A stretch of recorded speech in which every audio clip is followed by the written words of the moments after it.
And yeah, that's how you got involved with teaching ESL. Yep. At the university. Yeah, that was already, the ESL program at the university was already started. It was already started. It was very small. It was just, one student and, about 5 or 6, one student teacher who was at the university. He was a student at the university. And his name was Abe Henry, and he decided he wanted to help out the, 5 or 6 Hispanic people that he knew in Morris. And so he had started that, but I saw a need for more. I wanted more teachers, more people going, because I thought that this was something that was going to definitely be helpful for more than just those 5 or 6. I saw so many people coming into the bank. I was like, we need to expand that. Wow. So, and what year was that? That was 2011, I think. That was 2010. That was the fall of 2010. Wow. So things have developed quick since then. Yeah. That's pretty good. Yeah, things definitely did develop very fast. Yeah, and I tried to get support from the community and things like that. Well, so it definitely worked. Yeah, that's cool. But that was basically just, seeing a need and trying to provide some kind of outlet and some kind of support so that it could happen and so that it could expand, so that it could be sustainable. That was my whole idea. I wanted it not only to be, just me doing that. I wanted it to be a collective group of people that cared about the Hispanic community that we have here, and so that it could be sustainable throughout not just my time here and not just, one student's time here, because it's 4 years that students are here and then they usually leave. I wanted it to be sustainable. So I think now that I've been gone for a couple of years and it's already grown and expanded, I don't think that there will be that problem. I think it's going to sustain itself for time to come. Yeah, so. With the help of Jane Addams that just started last school year, last fall. Yeah, Jane Addams has definitely helped. I think it's bridging that gap between the communities. Yeah. And I think it's, I see Morris as a very dynamic place. There are a lot of different people here, and just get them together, and I think that magic can happen. So I think that we're well on there. Morris is well on its way to doing that. It's definitely has progress. Yeah.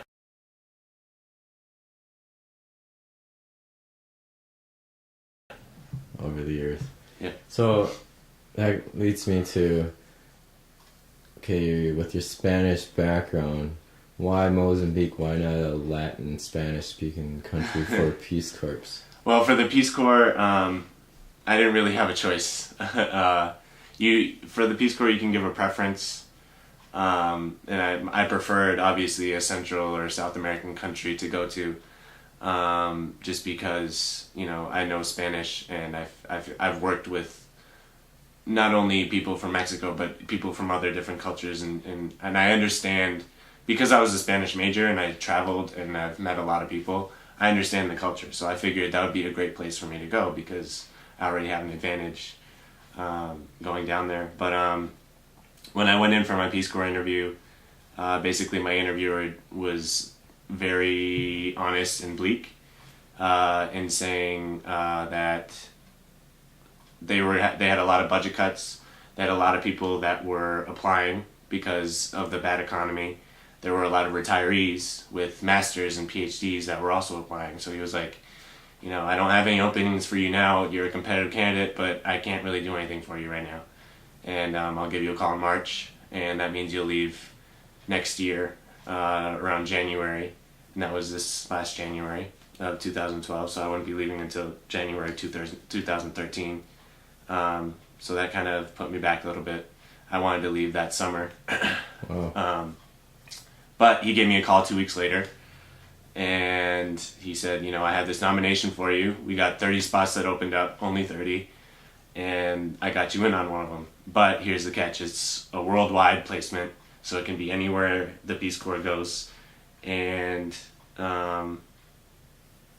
I didn't really have specific tasks that I would be doing. Usually you get, you're going to be teaching English to secondary schools. I didn't really have that. And I got my dates were between July and September that I would leave. So I had to, accept that. And Mozambique is where I ended up Wow. going. But, after research, they're a Portuguese-speaking country, which is very close to Spanish. Yeah, that's true. It's a very dynamic country. They're definitely growing. They're investing in all the right things. And there seems to be a vibe there that I think is a very positive one. And it's a beautiful place that has been through a lot, but now it's definitely growing. And like I said, they're investing in education, infrastructure, all the right things. And I think that I'm really going to enjoy it there, just because I think the vibe will be one which I think I can thrive in. Cool.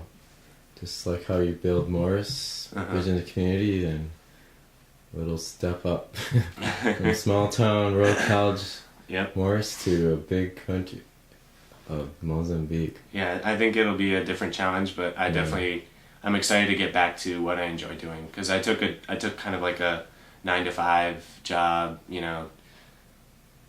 mostly office work.